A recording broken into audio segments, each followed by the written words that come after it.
E aí, galera, tudo certo? Essa aula vai ser uma introdução a grafos. Então, primeiramente, o que seria um grafo? Um gráfico, falando de uma forma muito bruta e abstrata, seria basicamente um conjunto de nós, nesse caso os números, e arestas que os ligam, no caso essas linhas cinzas aqui. Agora, pensando de uma forma mais útil, você pode pensar com os nós sendo pessoas, por exemplo, e as arestas significando que duas pessoas se conhecem. Por exemplo, a 6 conhece a pessoa 7, 1 e 3, a 5 conhece somente a 2, ou então cidades, a cidade um possui uma estrada que liga ela a 6 e uma estrada que liga ela a 3. Tudo isso vai depender da questão que você está fazendo na hora. Certo? Sobre grafos, existem alguns conceitos que nós temos que saber.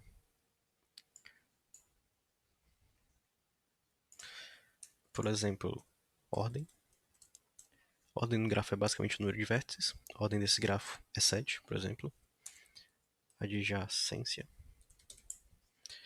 Dois vértices são adjacentes se eles são ligados por uma aresta. Por exemplo, 1 e 6 são adjacentes. 2 e 3 também são.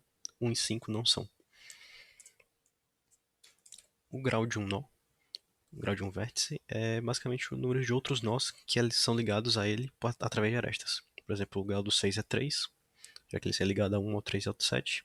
O grau do 2 é 2, o grau do 4 é 1. Caminho.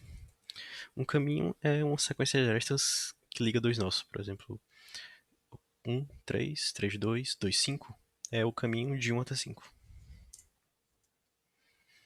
Um grafo direcionado. Esse grafo, ele é não direcionado. Eu posso sair de 6 e ir para 6, como de 6 e para 7 também. Porém, num grafo direcionado, se existisse uma aresta indo de 7 para 6, isso não implica que existiria uma aresta saindo de 6 para 7. Normalmente, quando é um grafo não direcionado, a gente apresenta com linhas retas, e se fosse uma seta, seria um grafo direcionado. Grafo ponderado é um grafo onde as arestas possuem pesos não necessariamente iguais, podem ser diferentes. Um grafo cíclico é um grafo onde existe um caminho que eu posso sair de um vértice e voltar nele mesmo. Por exemplo, nesse aqui eu posso sair do 1, ir para o 6, para o 3 e voltar para o 1. Logo, esse grafo é cíclico. Um grafo conexo é um grafo tal que de qualquer vértice eu posso chegar a qualquer outro. Nesse aqui, esse ocorre. De qualquer vértice eu posso chegar a qualquer outro. Agora, uma componente conexa. Vamos supor aqui que eu removi a aresta 2, 3. Então, o conjunto 1, 3, 4, 6 e 7, ele continua conexo. Eu posso sair de qualquer vértice e chegar a qualquer outro, menos o 2 e o 5, considerando que eu te retire essa extra. Porém, o conjunto 2 e 5 também continua conexo. 2 eu posso chegar no 5 e do 5 eu posso chegar no 2. Dessa forma, eu tenho duas componentes conexas. Uma componente é 1, 3, 4, 6 e 7, e a outra componente é o grupo 2, 5. Porém, no total, isso aqui tudo continuaria sendo um único grafo. Todos esses conceitos vão estar lá no material do GitHub, caso vocês tenham que tirar alguma dúvida. Certo. Agora, como representar um grafo? Eu vou mostrar aqui duas formas. A primeira delas é utilizando a matriz de adjacência.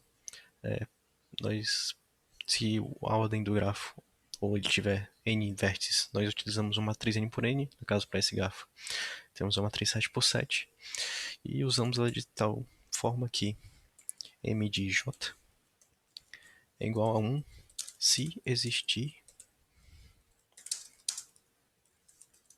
que uma aresta que sai de I até J. Nesse caso, por exemplo, existe uma aresta que sai. Não existe uma aresta que sai de 1 a 1, nem uma que sai de 1 a 2. Existe uma que sai de 1 a 3, por isso é 1. Não existe um que sai de 1 a 4. Não existe um que sai de 1 a 5. Existe um que sai de 1 a 6. Porém, esse método tem um problema, que é caso o número de vértices seja muito grande, já que nós usamos n ao quadrado de memória, isso pode se tornar inviável. Por isso que eu vou mostrar outro método aqui, que é a lista de adjacência.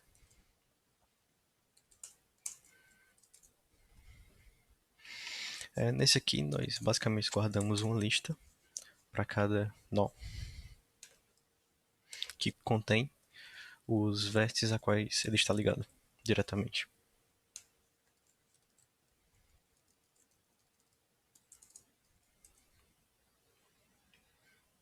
Por exemplo, a lista do 1 possuiria o 6 e o 3. A lista do 2 possuiria o 3 e o 5. A lista do 3 possuiria 1, 6, 2 e 4. A lista do 4 possuiria o 3. A lista do 5 possuiria somente o 2. A do 6, 1, 7 e 3. E a do 7, somente o 6.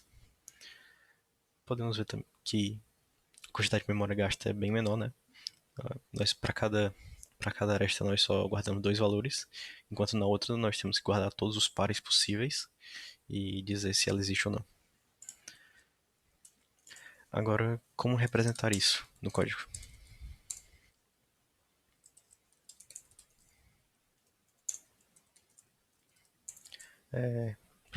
Para representar as listas, nós utilizamos um vetor de vectors.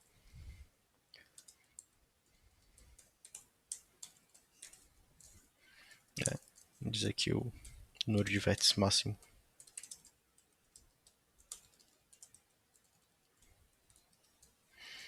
é 10 a quinta.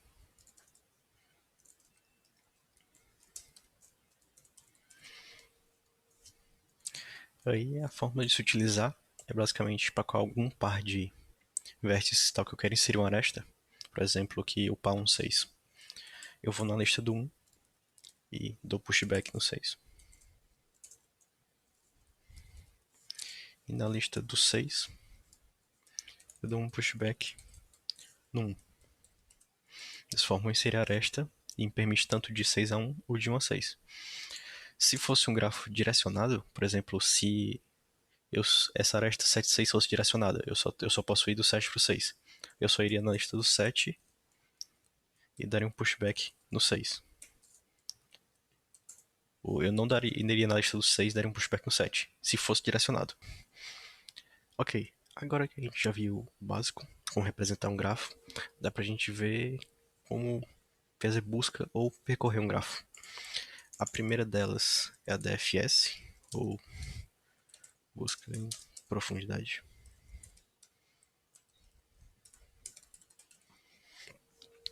Ela funciona da seguinte maneira.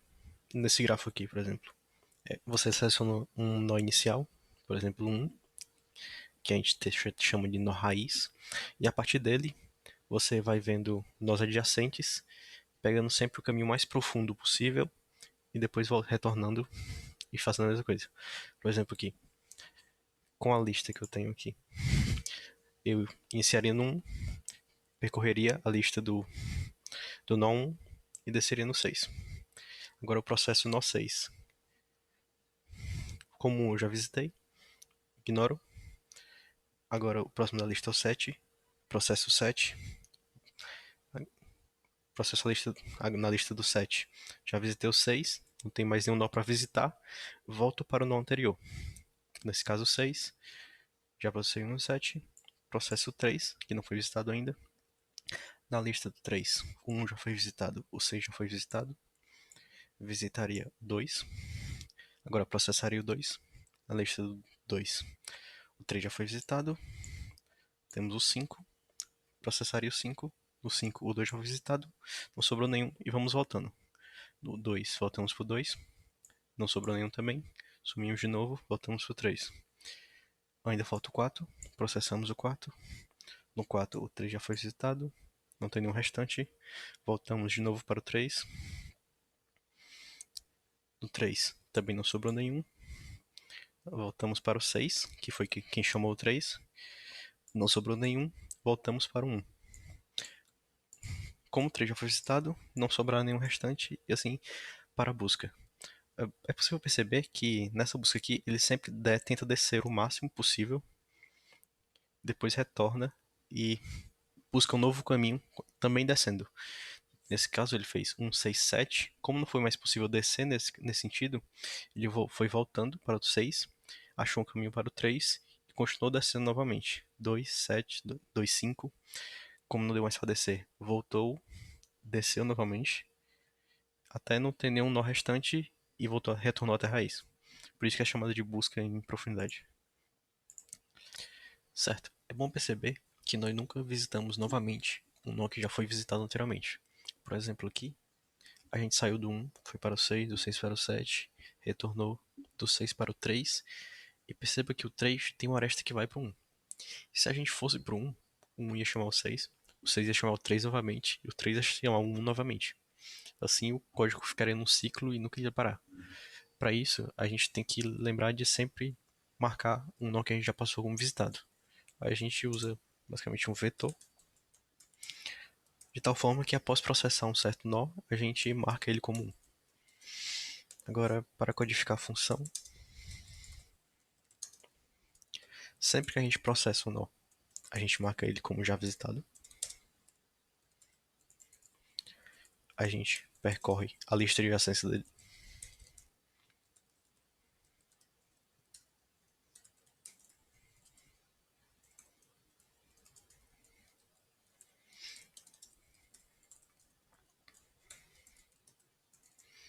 E para cada elemento dessa lista, a gente seca, primeiro checa se ele já foi visitado ou não. E se ele não tiver sido, a gente chama recursivamente a função para processar ele, esse nó também. Eu montei aqui esse grafo da imagem e vou mandar ele rodar a DFS partindo do 1, da mesma forma que a gente simulou anteriormente. E vou mandar ele printar o número de um nó sempre que a gente passar por ele.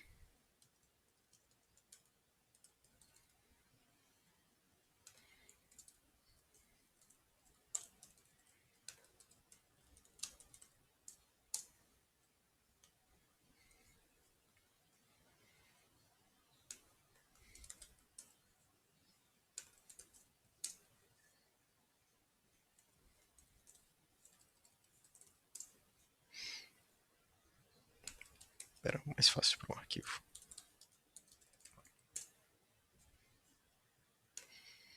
Ok, podemos ver aqui o percurso que ele fez. Iniciou no 1, foi para o 6, depois para o 7, depois retorna para o nó 6, já que não tem mais nenhum para ser visitado. Vai para o 3, continua descendo, vai para o 2, para o 5, nenhum nó a ser visitado, retorna para o 2, depois também retorna para o 3, agora vai para o 4, nenhum nó a ser visitado, retorna para o 3, retorna para o 6, e por fim retorna para o 1, como o 3 já foi visitado anteriormente. Terminei a execução do código. Ok, agora vamos para a próxima, que é a BFS, ou busca em largura.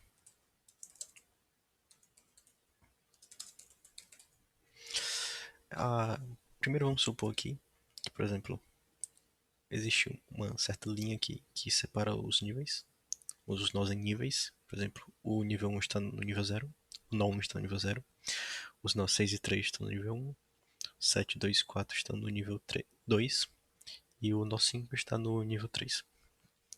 A BFS ela funciona de uma certa forma que ela visita primeiro todos os níveis, todos os nós de um certo nível antes de visitar os nós do próximo nível. Por exemplo, antes de visitar todos os nós do nível 2, 7, 2, 4, ela visitaria os do 6 e do 3.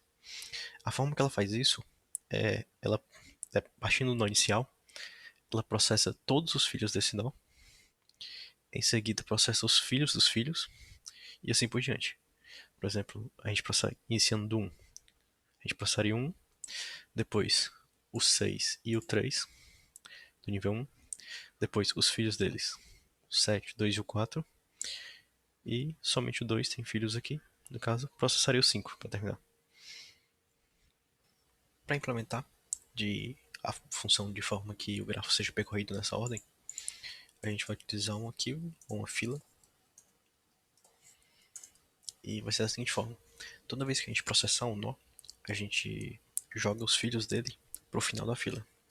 Por exemplo, como a gente simulou, a gente processa um, coloca os filhos no final da fila, paga um, processa o 6, coloca o filho no final da fila, paga o 6, 3, 2 e 4 no final da fila, paga o 3. Percebam que agora todos os nós que estão na fila são do nível 2, 7, 2 e 4. E todos os nós do nível acima, 6, 3 e 1, já foram processados. Da mesma forma, conforme a gente for processando os nós, o 5 vai ser colocado no final da fila, mas só vai ser processado após todos os nós do nível 2 terem sido processados. Utilizando a fila é possível garantir essa forma de percorrer o grafo. certo? Agora, implementando a função,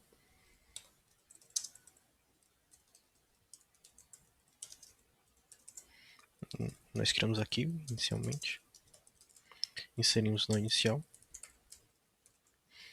Como ele já está dentro da fila, podemos marcar ele como já visitado. Enquanto ainda houver nós para serem processados, ou seja, a fila não está vazia,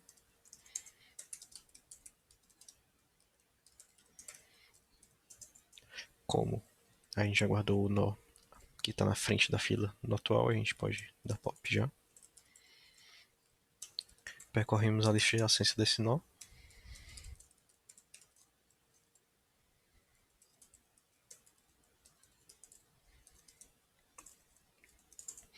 Para cada nó da lista,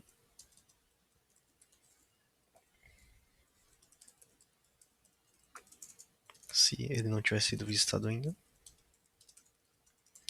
a gente coloca ele no final da fila e marca como visitado. Agora eu vou fazer igual no DFS, sempre que eu passar para o nó eu vou mandar imprimir o valor dele.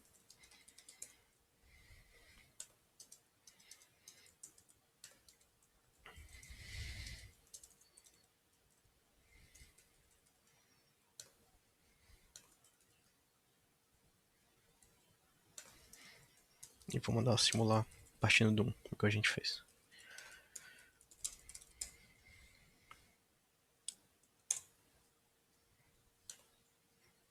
Certo? Começou no 1, processou os filhos do nível 1, 6, 3. Em seguida, os filhos deles, que são nível 2, 7, 10, 4. E por último, 5, que é o único que está no nível 3. A título de curiosidade, é possível implementar DFS de forma não recursiva, interativa, igual a gente fizemos com a BFS, simplesmente substituindo aqui o i por um stack, se você botar para rodar, ou simular que você vê que o comportamento é o mesmo, fica a preferência. Agora, falando sobre complexidade, em ambos os casos, é possível perceber que nós só processamos um nó, cada nó, uma única vez, certo? Já que nós marcamos como visitado, não voltamos para nó repetidos. E também nós processamos cada aresta uma única vez. Assim, teoricamente nós olhamos duas. A primeira que nós olhamos, se a gente não visitou o segundo nó ainda, a gente vai. E já na segunda, como o nó de quem ele veio já foi visitado, vai ser só ignorado isso aqui. Então seria duas vezes, né? Só que como a notação assintótica se torna uma só. Então a complexidade é O de número de vértices mais o número de arestas, edges. E para BFS é a mesma coisa. Acho que é isso. Para quem não tiver entendido muito bem a forma como cada um dos algoritmos percorre o grafo, lá no material do GitHub tem algumas animações que mostram isso. Também tem esses conceitos aqui lá anotados. Também vai ter o código lá das duas funções. E é isso. Até mais.